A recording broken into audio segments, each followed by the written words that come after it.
Magandang hapon. It's Dr. Cortez, Dr. Richard, a business doctor, and today let's continue the discussion for the subject basic microeconomics. So we are now in 6th installment of the lessons. So for lesson 6, we're going to discuss consumer behavior. So hoping that you guys will stay until the end of my presentation. I will start by presenting the topics to be covered. Consumer choice and utility, changes in prices. Sorry for the spelling, that should be single N only. Consumer preferences, rationality, consumer decisions, and utility and marginal utility. Yung ating target na mga matatapos ngayong session na to, and hopefully we can finish all of this in an hour or so. And after the topics, we have the target learning outcomes or objectives na ating pag-usapan. So sit back and listen, guys. But before I move to the next slide, may request. Yung mga hindi pa nakapag-subscribe sa akin, first time in my channel, pwede mag-request, maglambing to click the subscribe button. And thank you in advance, guys. Alright, so let's move on sa ating topic. The first item sa ating lesson today is about the consumer choice. So in economics kasi, we are constantly making economic decisions whether to buy, to sell, to produce, to consume, given the limited income or budget constraint, or we don't have any information about the things to be bought. So at the highest level of generality, we are all very much alike. Lahat tayo pare-pareho. Meron tayong budget constraint. We have limited income. We don't have enough rationality or information about something to be bought. Okay, so we are the same when it comes to little income or wealth sa ating mga transactions, or even if we have enough budget or enough income but we don't have enough time to buy, to enjoy. So lahat tayo para-pareho pagdating sa ganung mga constraint when it comes to economic. So we have individual consumer choices. In microeconomics, when we say consumer choice, it refers to the decision-making process that we as consumers do to allocate resources, limited resources, usually income or capital or time or information na ginagamit natin among different goods or services in the market, that we are always targeting to maximize yung kanilang mga utility or yung gamit sa atin or yung ating mga satisfaction or happiness when it comes to buying. So meron tayong mga concepts in consumer choice theory. Pag tayo namimili ng mga products, meron tayong mga kine-consider Ito yung mga concept. Example, the first one, when you are buying product, you are looking at the utility. So pag sinabing utility sa economics, it represents the satisfaction a consumer like us gets from buying or consuming a particular goods or services.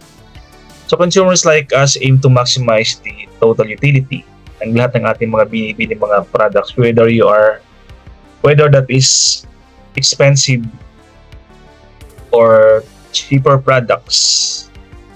Ang aim natin is to maximize the utility ng ating mga binibili. Even the income, kahit ang income natin ay limited. Yun yung isang reason di ba? Bakit we maximize the utility of a product? Kasi nga yung ating income is limited. We have difficulty shelling out or parting with our resources or money. Yung total utility naman, when we are purchasing or we are choosing, there is a total satisfaction that obtained from all units of goods na ating binibili. Yeah. That is the first concept of consumer choice. Pag namimili tayo, tinitingnan natin utility. Yung pangalawa naman, we are looking at the budget constraint na lahat naman tayo ay siguro may mga constraint because of the limited income. So pag namimili daw tayo sa mga consumer goods ating pinipili, we are bounded by the budget constraint. Limited yung ating budget constraint. So consumers have limited income which constrains the quantity and variety of goods nating binibili. Pag limited yung ating income, so meron tayong limited or our budget constraint. We don't have the freedom to buy. Pag meron tayong budget constraint, example, if we have budget constraint or the quantity natin binibili ay kunti lang or limited na. If you have budget constraint, the variety of the products that we are buying is also limited. Yung quantity and variety, pag meron tayong budget constraint, those are limited. So the budget constraint shows the combination of goods that a consumer like us can afford given their income and the price of goods. Yan. Pag namimili tayo, we consider our income and we also consider the prices ng ating mga binibili because of the budget constraint. So that is one aspect of consumer choice. Yung pangalawang aspect naman ng consumer choice is the prices and income changes. The income effect of the effect of income in consumer choices. A change in the consumer's income shift the budget constraint and alters consumption choices. Yan, pag nagbago yung ating income, yung ating choices nagbabago din Especially if the goods is, example, if the goods is normal goods. Pag sinabing normal goods, yung mga goods na pag tumaas income natin, consumption natin sa mga goods na to ay tumataas din. Okay? Example, vitamins. Pag tumaas income natin, bumibili tayo ng additional vitamins Right? May mga goods naman na inferior. Pag sabi inferior goods, ito mga goods na pag tumaas ang income natin, yung consumption natin sa mga goods na tayo bumababa. Example, bicycle, no? Pag tayo dumadami ang pera natin, hindi na tayo bumibili ng bike motor na binibili natin, di ba? And also, substitution effect. Yung mga substitute products also have effect on our choices. When the price of one good changes, consumers may substitute it with the relatively cheaper goods, affecting consumption choices. Okay? So, may binibili kang product dati, you are into soft drinks. Pero pag may nakita kang product na mas mura, example, juice, no? Yun na lang bibilin mo Especially pag yung product ng binibili dati tumaas, soft drinks ay tumaas. Meron namang substitute products sa pwedeng bilhin na cheaper. Mga juice nga do. So, nagbabago yung choices. Yan ang ating mga concept pagdating sa mga consumer choices natin. And let's go to the next one. What happens when things changes? Example, pag yung ating income ay nagbago. What are the effect of income? A rise in income with no change in price leads to a new quantity, siguro dumadami, demanded for its goods. Whether a particular good is normal, once again, pag sinabing normal, pag tumaas income mo, yung quantity demanded para sa goods na yan, tumataas. normal goods yan. Or inferior. Pag sinabi inferior goods, pag tumaas ang iyong income, yung demand sa goods na ito ay bumababa. Kaya tinatawag natin silang inferior goods. And so what will happen pag ating income ay tumaas? What is the effect of income? Change in income. Pag tumaas ang ating income, depende. If that is normal goods, as income increases, consumers buy more of these goods. Kaya tinawag siyang normal goods eh. Pag tumaas yung income mo, yung demand for these goods ay tumataas. Okay? Ano pa? Sabi ko, vitamins, di ba? Vitamins, ano pa? Mga damit. Pag wala ka talagang sweldo, limit yung damit mong susuot. Pero pag ikaw ay nagsweldo, if I can recall, no? Yung estudyante ako, siyempre wala kang pera, wala kang kita. Yung mga damit mo talagang kunti lang. Pero nang ikaw ay nagkatrabaho na, if I can recall, nung unang sweldo ko, una kong binili damit. Kasi limited yung damit mo pag ikaw ay nagkasweldo. I know, karamihan sa atin gano'n, you know?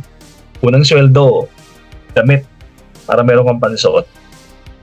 Yan ang una kong ginawa. So, clothing are normal goods. Pag tumaas yung income, meron mga products naman na bumababa ang ating consumption. Ito yung mga inferior goods. So as income increases, demand for these goods may decrease as consumers switch to higher quality. So bakit may mga inferior goods?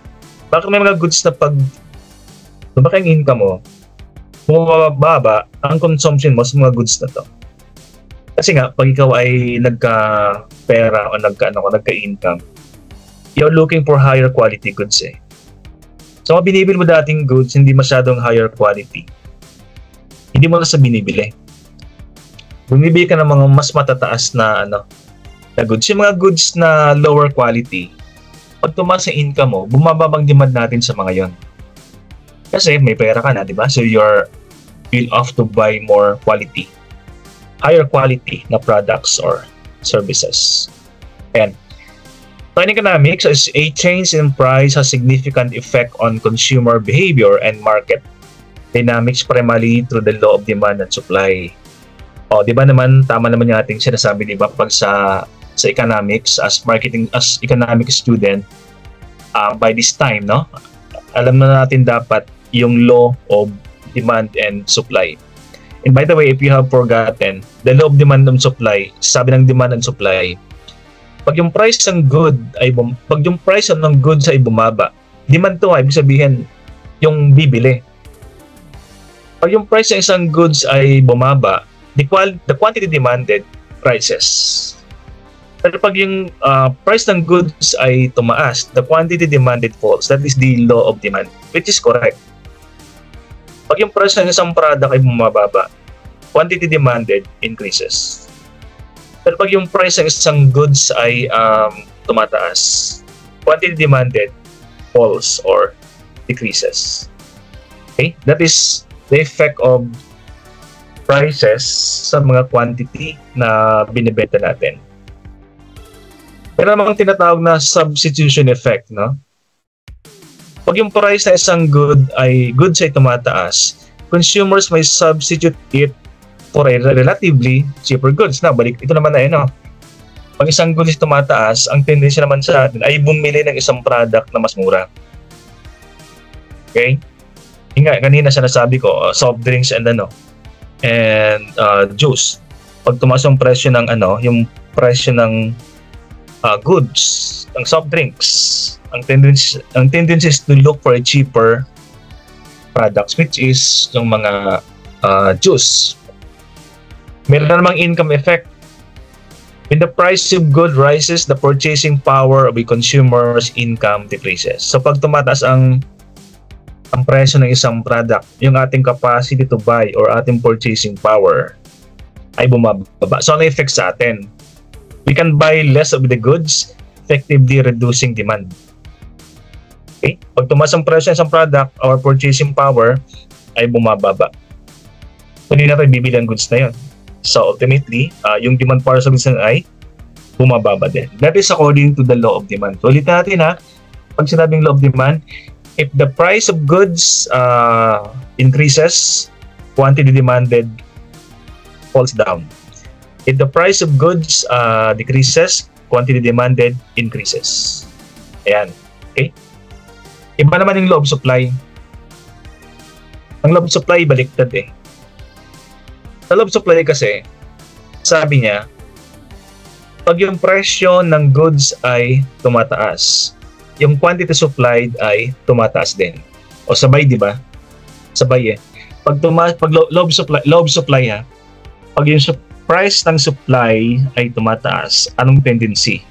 Yung ating sinusupply ng product, tumataas din. Okay?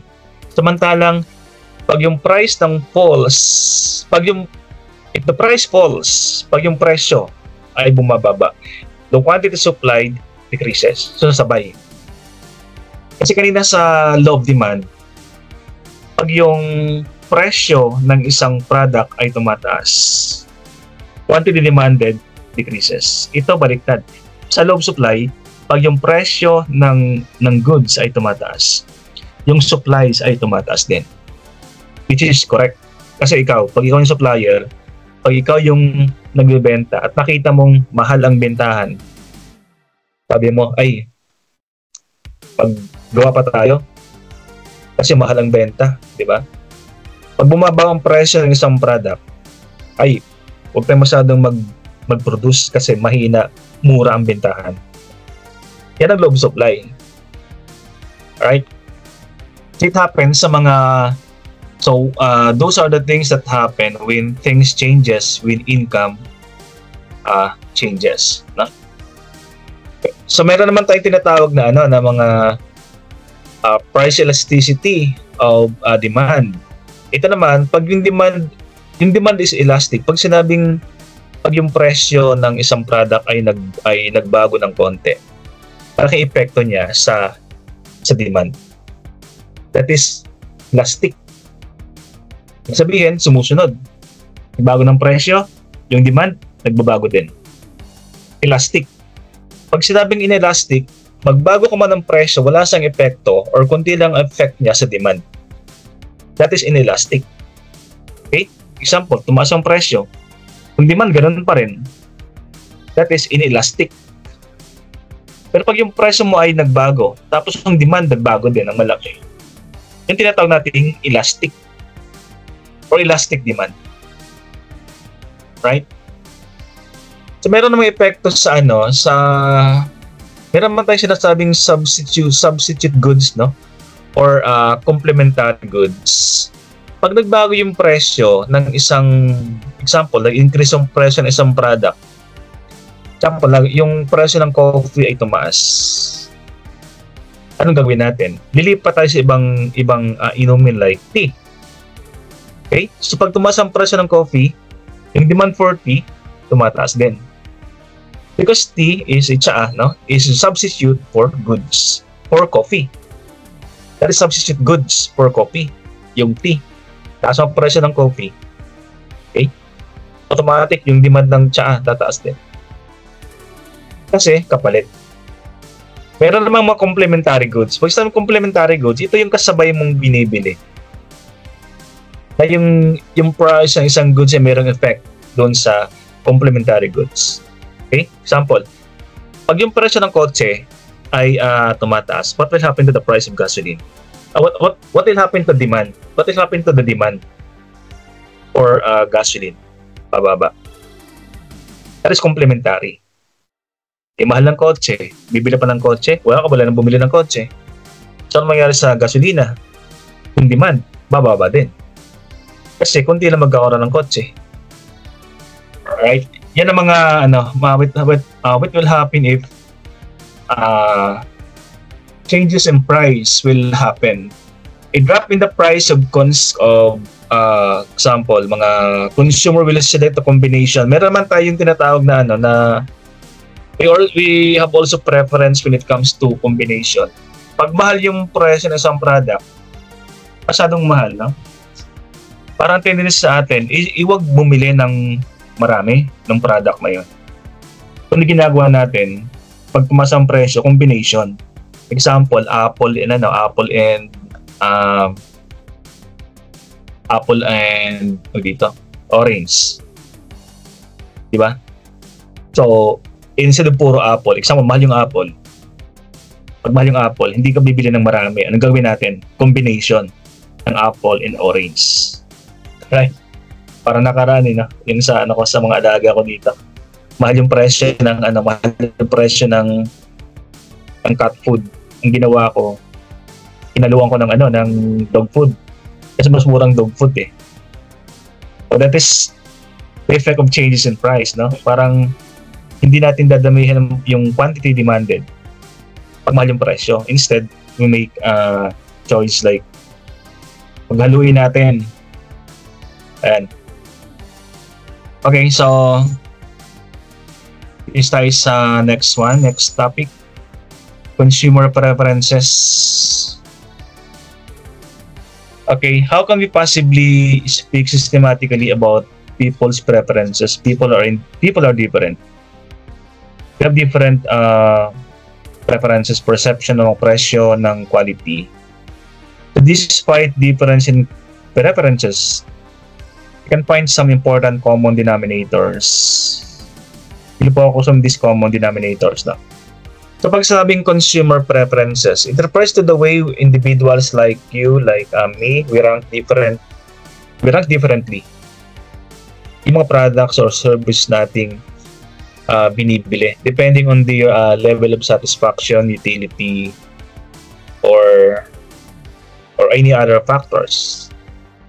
In microeconomics, consumer preferences are fundamental in determining how consumers make choices, and they help to explain the demand behavior of the consumers.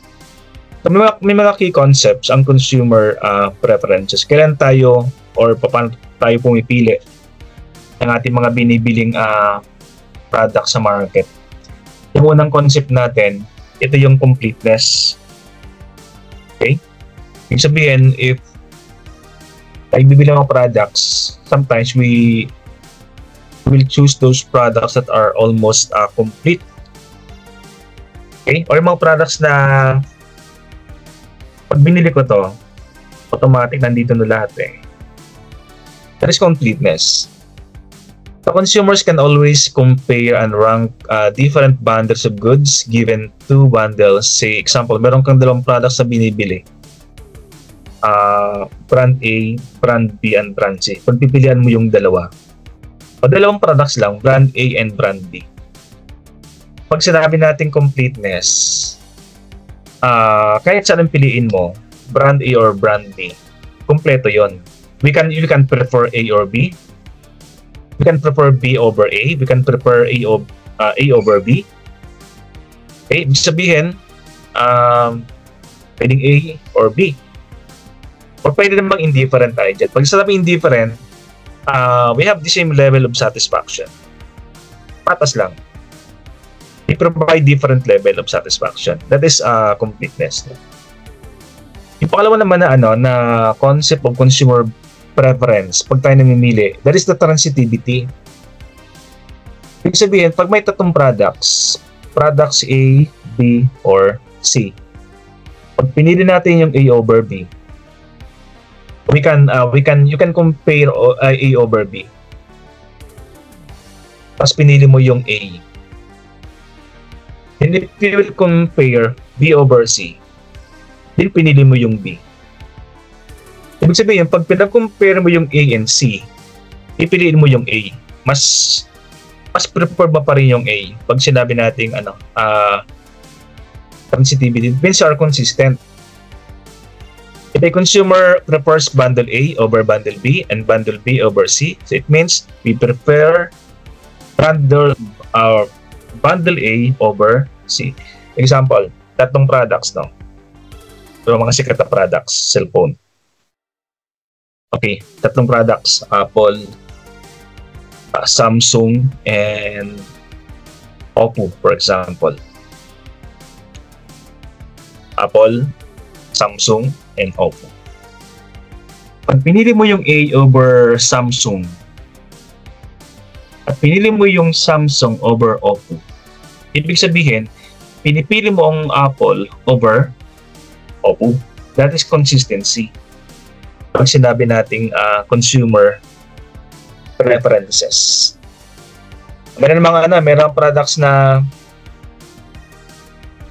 pag namili tayo, we prefer to have more of a product rather than less because more goods provide more satisfaction sa mga products. No? Kumbaga, for you, more is better than less, all else being equal. Consumer prefers to have more of a goods rather than less of that goods because more goods provide more satisfaction. Para sa ganito, chocolate, no? Mas maraming piniprefer mang chocolate kasi mas maraming binibiling choco, mas maraming satisfaction ang pwede mong gamitin. Pero lang sa mga harmful goods sa example. Of course, hindi ka bibili ng maraming sigarilyo, di ba? Because those are harmful goods. Or pwede kang mamili na balance. Example, consumers generally prefer balance or mixed consumption. Pwede kang combination. Example, if you will prefer a mix of, instead of puro apple, instead of puro choco, or instead of puro oranges, ang ginagawa, combination. Mix mo. So rather than consuming a large quantity of one and then of the other, no? Kasi ayaw mong puro apple. Ayaw mo namang hindi bumili ng orange. Ang tendency for you is to buy mix. Parang mo saan bibilhin, no? Sa economics. And we have different types of preferences. The first one, consumer preference, no? Yung pinakaunang preference natin, ito yung strong preference.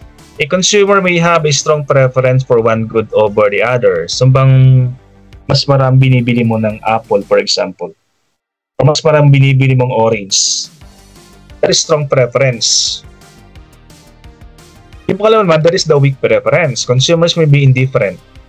Wala ka ditong pinipili. Pareho silang hindi mo pinipili or pareho silang kunti lang ang iyong binibili. That is the weak preference. Ibig sabihin, wala kang preferred na products. Yung pangalawa, the perfect substitute. Two products or two goods are perfect combination or perfect substitute if the consumer is willing to substitute one for the other at the constant rate. Sample ng mga yung kanina coffee and tea na. So pwede silang perfect substitute. Pag yung presyo ng isa ay tumaas, yung demand ng isa ay tataas din. Yan, perfect substitute. Pag tumaas ang presyo ng coffee, yung demand for tea tataas din. Yung pang-apat na type of preference, ito yung perfect complement. Pag sabing perfect complement, they are always consumed together, magkasama. In fixed proportion. Ibig sabihin, pag gumamit ka ng isa, yung kanyang complement, isa. Pag ginamit mo yung isa, dalawa, yung complement, dalawa din. So fixed, siya? Fixed proportion. Example, printer and ink, di ba? Pag dumadami ang ating gamit ng printer, pag madalas na gumagamit ang printer, yung ating demand for ink, the consumables, no, ay dumadami din. Ano pa mga complementary products. Pareho silang yun nga, yung kanina, gasoline and cars and gasoline, di ba? Those are complementary. So, ito, samples. Consumers prefer to consume more of these goods as their income increases. Ito yung kaninang normal versus inferior goods na natin kanina pinag-usapan. Okay, so let's move on. Rationality.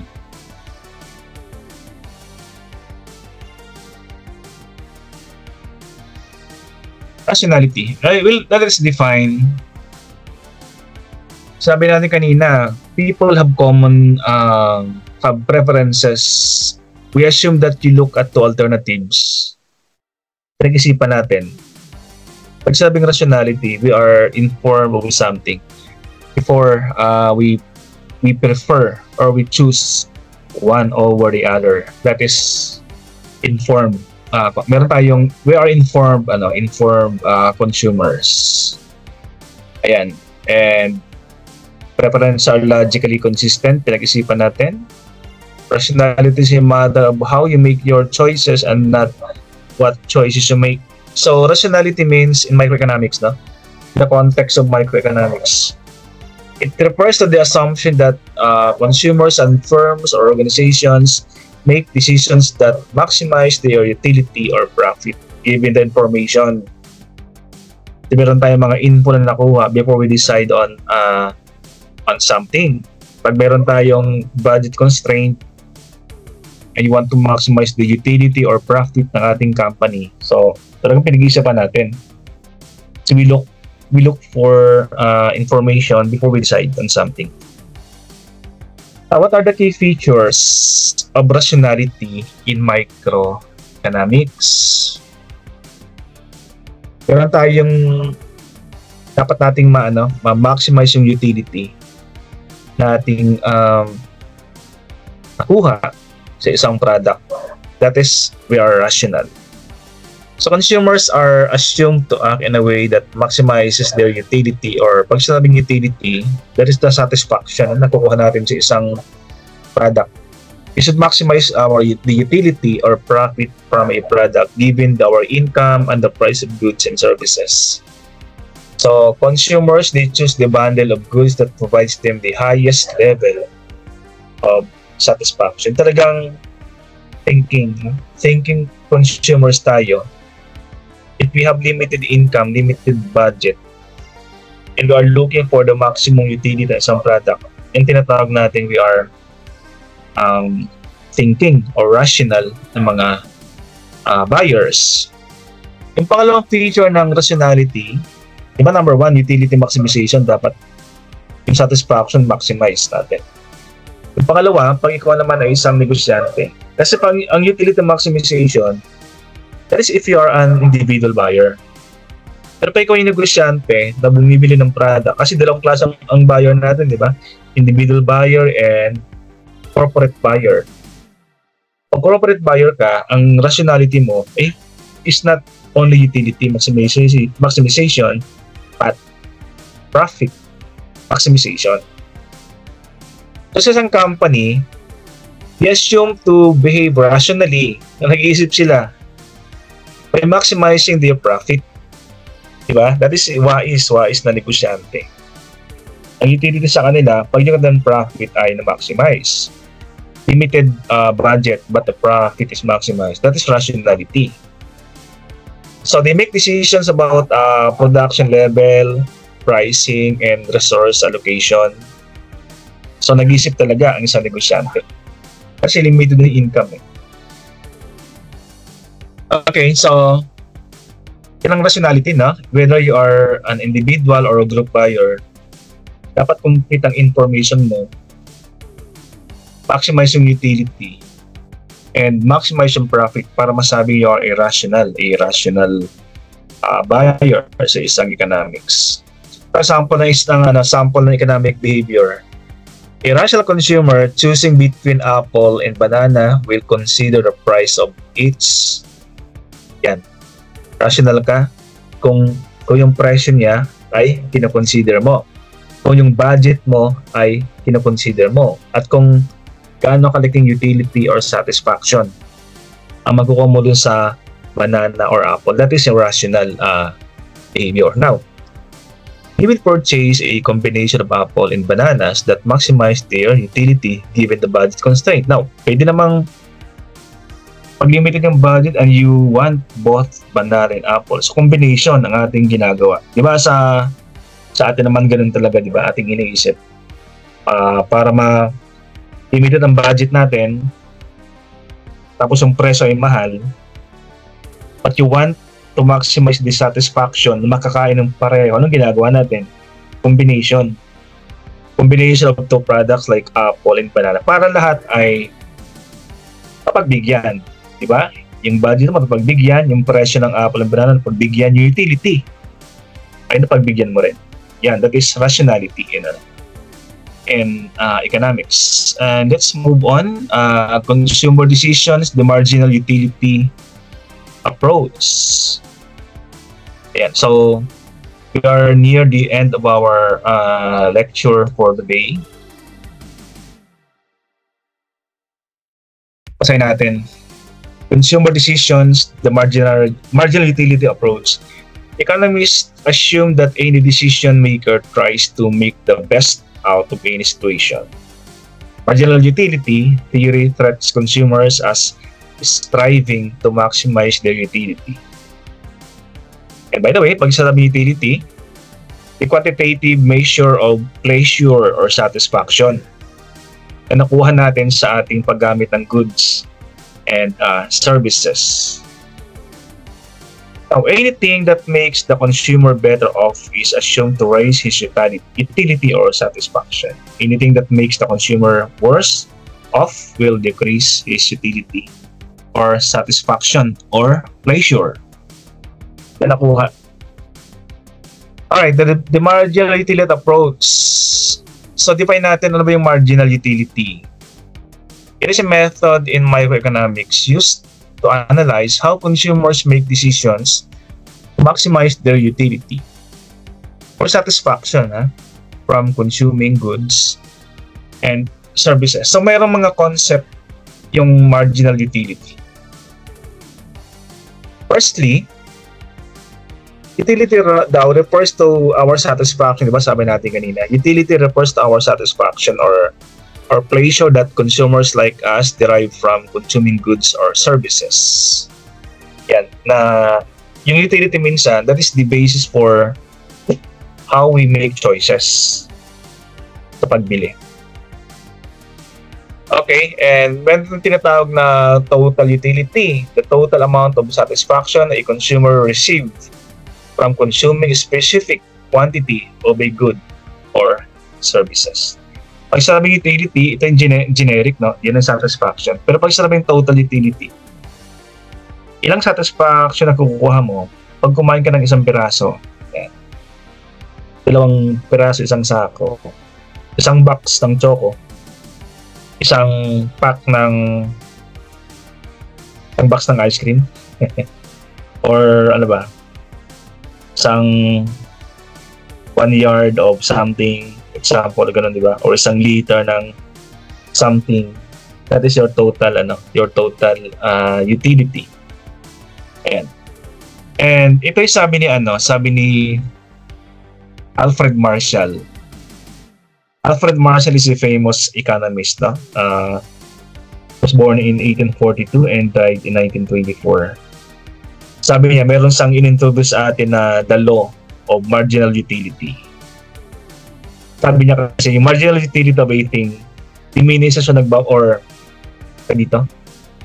nababawasan habang tumatagal daw. Pag binagamit natin sa product, nababawasan yung utility or satisfaction natin sa product na yan. Yung tinatawag niya na the law of diminishing marginal utility. Sabi ni Alfred Marshall. If I will be reading the law of diminishing marginal utility. According to this law, as a consumer, ikaw, ako, no? As we consume more units or more goods or more products or more services, the marginal utility derived is decreasing. It simply means, no, pag tayo ay gumagamit ng product sa una, excited pa tayo. No? First time kumain ng apple, nako talagang pag kinagat mo yung apple, talagang you are satisfied.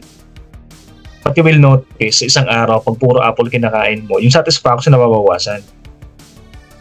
Yung ating utility or pleasure ay nababawasan. Yan ang diminishing. Pag sa diminishing, bumababa. Pababa ng pababa ang ating satisfaction. Example, pizza. The first slice of pizza might provide a lot of satisfaction sa atin. Kumain ka ng pizza, yung paborito mong pizza, malaki. Unang kagat, unang talagang masarap para sa iyo. But have you noticed, on the 4th slice, on the 5th, nakalimang slice, you know? On the fifth slice ng pizza, the additional satisfaction ay nababawasan. Right? Parang pelikula no?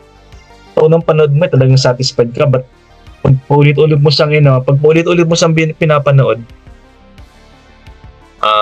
nababawasan yung hilig mo, yung paggusto mo sa pelikula. O sa isang kanta, di ba? First time mong marinig isang kanta, yung satisfaction, okay na okay, but later on, nababawasan siya. Ganoon din sa mga food or products na ating binibili. Nagdi-diminish yan, sabi ni Alfred Marshall. And by the way, guys, this is Alfred Marshall.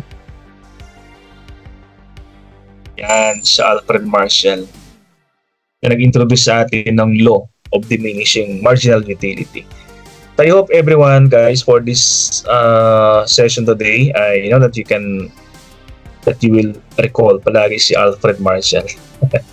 The law of diminishing marginal utility. And I think that is my last slide. So I would like to thank you everybody for listening to my lecture today and hoping that you will still watch all my tutorial videos sa aking YouTube channel. So, yung hindi pa nakapag-subscribe, once again, subscribe naman, people. This has been Dr. Corte signing off. Magandang araw sa inyong lahat. Bye-bye.